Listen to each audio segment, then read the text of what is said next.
ဘောကဆင်းရဲခြင်းပဲတကယ်ကကျွတ်တို့သိတာမသိတာကတက္ကနာနော်ကျွတ်တို့အသိကိုမသိဘူး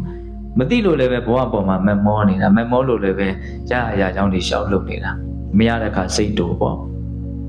ဒီနည်းနဲ့တော့နော်ဘောကခရီးကိုဘောကဆင်းရဲမှမသိတော့မမောရောမမောတော့ရအောင်လုပ်ရောရအောင်လုပ်တိုင်းရသလား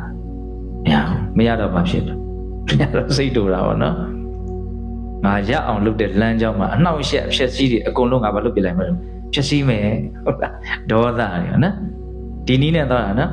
ဘောကဆင်းရဲတယ်ဆိုတာမသိတာမောဟဆင်းရဲမှမသိလို့လိုချင်တာကလောဘလိုချင်တာမရလို့စိတ်တူတာကဒေါသဒါပဲအကုန်လုံးကလောဘဒေါသမောဟရဲ့သားကောင်အဆင့်ကဘာမှမတက်ဘူးနော်လူသားတွေရဲ့အဆင့်ဟာဒါပဲရှိသေးတယ်နော်အဲ့တော့ဘုန်းဘုန်းတို့ကမြတ်စွာဘုရားကိုကိုးကွယ်တယ်တရားကိုကိုးကွယ်တယ်တန်ခါကိုကိုးကွယ်တယ်ဆိုတာအဲ့ဒီဆင်းရဲတဲ့ဘဝချုပ်ငြိမ်းသွားဖို့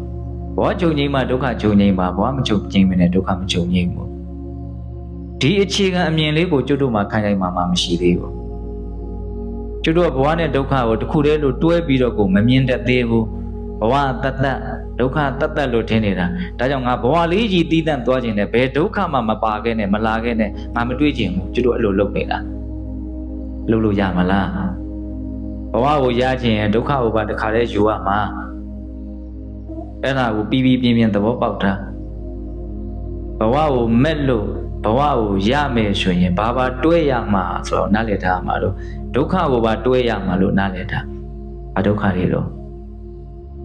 ကိုဆင်းရဲတာစိတ်ဆင်းရဲတာပေါ့အချင်းချုပ်ပြောရရင်ဒုက္ခဆို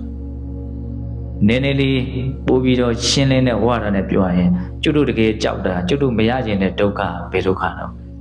နာတာရဲ့သေတာရဲ့ကျွတ်တို့အကြီးအကျယ်ကြောက်တယ်နာတာရဲ့သေတာရဲ့တကယ်ကြောက်တာဒါပဲနော်ကျန်တာတွေကိုကြောက်ရတယ်ဆိုတာနာမှုသေမှုကိုဖြစ်စေတတ်လို့ကြောက်ရတာတွေ့မလားဘုံခဏခဏပြောနေဒီထဲမှာအစိတ်ပြင်းတဲ့မွေကောင်ဖြတ်သွားဆိုအကုန်ထပြေးမှာနော်ကြောက်တယ်ဘာလို့ကြောက်တာတော့ဒီကောင်ကန့်ရင်အနည်းဆုံးအစိတ်တက်ပြီးတော့လူလိမ့်နေအောင်နာမှာအခက်မသိရင်သေမှာမွေကိုကြောက်တာလားနာမှာသေမှာကိုကြောက်တာလားတဲ့မြင်ဖို့လိုရနော်ခုယောဂဖြစ်မှကြောက်တာလဲနာမှာသေမှာကြောက်တာဘယ်သူကိုကြောက်တယ်ဘဝကိုကြောက်တယ်ဆိုတော့နာမှာသေမှာကြောက်တာပဲတကယ်လို့လားကျွတ်တို့ဘဝကြီးကဘလောက်နှိမ့်ဆက်လို့မှမနာတတ်ဘူးဘလောက်ဖြက်စီးလို့မှမပြက်စီးတတ်ဘူးမသေးတတ်ဘူးဆိုကျွတ်တို့ဘာကိုကြောက်ဘာမှမကြောက်ဘူးဟုတ်တယ်မဟုတ်လား